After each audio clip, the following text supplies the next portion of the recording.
السلام علیکم ورحمۃ اللہ وبرکاتہ نحمدہ ونصلی علی رسولہ الکریم اما بعد فاعوذ باللہ من الشیطان الرجیم بسم اللہ الرحمن الرحیم رب اشرح لی صدری ویسر لی امری واحلل عقدۃ من لسانی یفقہوا قولی۔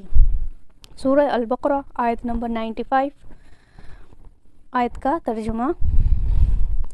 ولن اور ہرگز نہیں، یتمنہ وہ تمنا کریں گے اس کی، ابداً کبھی بھی، بما باوجود اس کے جو قدمت ایدیہم آگے بھیجا ان کے ہاتھوں نے، واللہ اور اللہ تعالیٰ علیم خوب جاننے والا ہے، بالظالمین ظالموں کو۔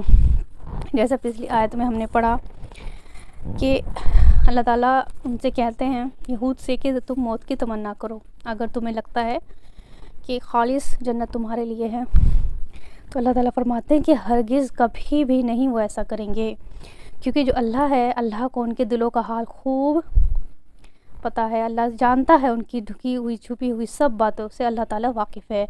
تو اللہ تعالیٰ فرماتے ہیں کہ کیونکہ ان کو پتہ ہے ان کے اعمال کیا ہیں، یہاں پہ کہا گیا ہے کہ جو ان کے ہاتھوں نے بھیجا، ہاتھوں کا اسپیشل یہاں پر بتایا گیا ہے، جو ان کے ہاتھوں نے بھیجا، یعنی زیادہ تر جو اعمال ہیں وہ ہاتھ کے ذریعے بھی ہوتے ہیں، تو ان کو وہ خوب واقف ہیں اپنے آپ سے، اپنے نفسوں سے، تو وہ کبھی بھی تمنا نہیں کریں گے کہ ان کو موت آئے۔ تو یہاں اللہ تعالیٰ فرماتے ہیں کہ اللہ تعالیٰ خوب جانتا ہے ظالموں کو۔ ہاتھ کے ذریعے کون سے عمل کیے ان لوگوں نے؟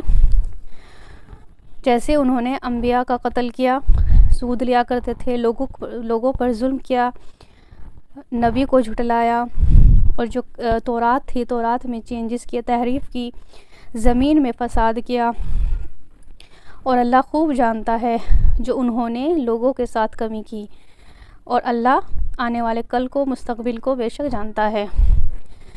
تو یہاں پر اللہ تعالیٰ فرماتے ہیں اپنے اعمال کو جاننے کے بعد وہ کبھی بھی موت کی تمنا نہیں کریں گے۔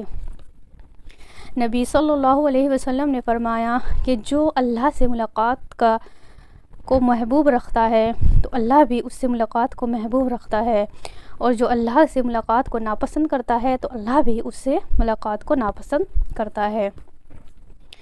اور ایک اور قول ہے، خیاب رضی اللہ عنہ نے کہا نبی صلی اللہ علیہ وسلم نے ہمیں موت کی دعا کرنے سے منع کیا ہے، اگر ایسا نہ کیا ہوتا تو میں اس کی دعا کرتا۔ تو ہمارے نبی نے اس بات کے لیے منع کیا ہے کہ کوئی اپنی موت کی دعا کرے۔ ایک اور روایت ہے، ابو ہریرہ رضی اللہ عنہ سے روایت ہے کہ ایک آدمی نے عرض کیا کہ رسول اللہ سب سے اچھا انسان کون ہے؟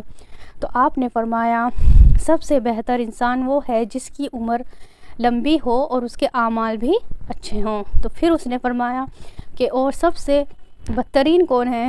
تو آپ نے فرمایا کہ سب سے بدترین انسان وہ ہے جس کی عمر لمبی ہے لیکن اس کے اعمال برے ہیں۔ تو یہاں پر عمر کی اور موت کی بہت بتائی گئی ہے، ایک دوسرے سے جڑی ہیں۔ تو یہاں پر ایک اور بات ہم سمجھتے چلیں کہ موت کی کیا تیاری ہونی چاہیے۔ سب سے پہلے آخرت کے لیے سخت اور بہت زیادہ کوشش کرنا موت کی تیاری میں یہی آتا ہے، اور فکر کرنا اس چیز کی، اس دن کیا ہوگا اس چیز کی بھی فکر کرنا ہمیشہ، اور آسانی کے لیے دعا کرنا اپنے لیے۔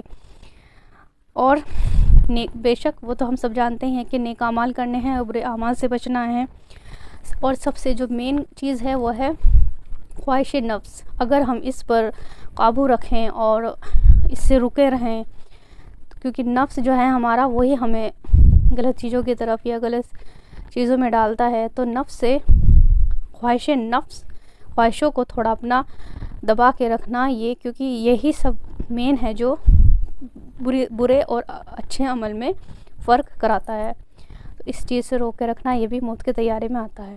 السلام علیکم ورحمۃ اللہ وبرکاتہ۔